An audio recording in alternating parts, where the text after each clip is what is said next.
আপনি যে আবু জেহেলকে কাফের বলেন, আপনি যে আবু জেহেলকে কাফেরদের সর্দার বলেন, তারাও কিন্তু আমার আপনার মতো মুসলমান ছিল।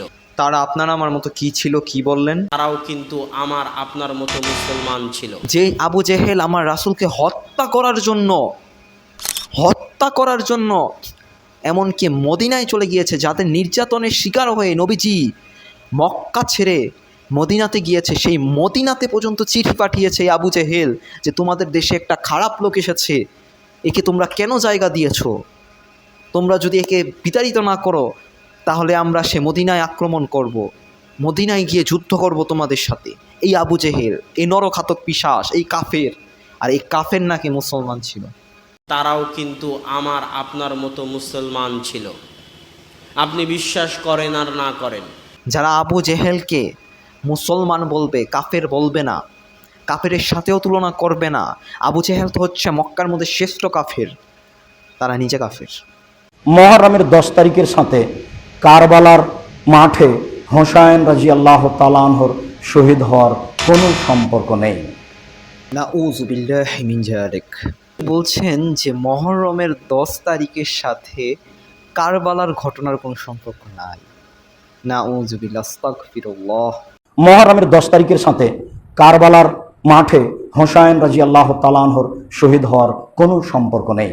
যে মহরমের 10 তারিখে ইমাম হুসাইনকে নির্মমভাবে এজিদপন্থীর দল সীমার শহীদ করেছিল তাকে, আর ইনি বলছেন যে কারবালার ঘটনার সাথে মহরমের 10 তারিখের সাথে কোনো সম্পর্ক নাই কারবালা। মনে রাখবেন, মহরমের 10 তারিখের সাথে এই হোসাইনের শহীদের 10 তারিখের কোনো সম্পর্ক নাই। তাকদির বশত এই কারবালার মাঠের ঘটনাটা মহরমের 10 তারিখেই ছিল, যার কারণে মানুষ ইতিহাসকে এলোমেলো করে দিয়েছে। মহরমের 10 তারিখের সাথে হুসাইনের শহীদের কোনো সম্পর্ক নাই। আবার উনি আরেকটা কথা বলছেন, তাকদির বশত এই কারবালার মাঠের ঘটনাটা মহরমের 10 তারিখেই ছিল। আছে কোন কথার থেকে কোন কথা বলে, কিসের থেকে কি বলবে না বলবে, এদের নিজেরই ঠিক ঠিকানা নাই। এজিদকে বাবা ঠাকুর মনে করে, এজিদের নাকি কারবালার ঘটনার সাথেও কোনো সম্পর্ক নাই। এজিদ কারবালার ঘটনায় কিছুই করে নাই। আসসালামু আলাইকুম সাহেব, আমার প্রশ্ন হলো, এজিদকে রাদিয়াল্লাহ বলা যাবে কি? জি যাবে। এজিদকে আমি যেটা মনে করেছি, আপনি যেটা মনে করেছেন সেটা নয়। এজিদ হোসাইনকে হত্যা করেননি। এজিদ হোসাইনকে হত্যা করেননি।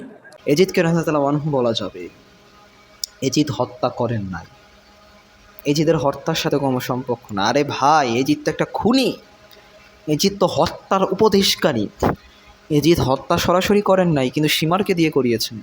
কারবালার ঘটনা প্রথম থেকে ধরে শেষ পর্যন্ত পড়েছি, আর এই পড়ার মধ্যে আমি যতবারই পড়েছি ততবারই আমি প্রমাণ পেয়েছি এজিদ হত্যার উপদেশকারী।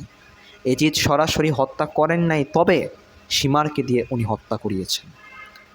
কারণ এজিদ হচ্ছে ইসলামের শত্রু, আহলে বায়াতের শত্রু, ইমাম হাসান এবং ইমাম হুসাইনের শত্রু, আর শ্রেষ্ঠ খুনি এজিদ।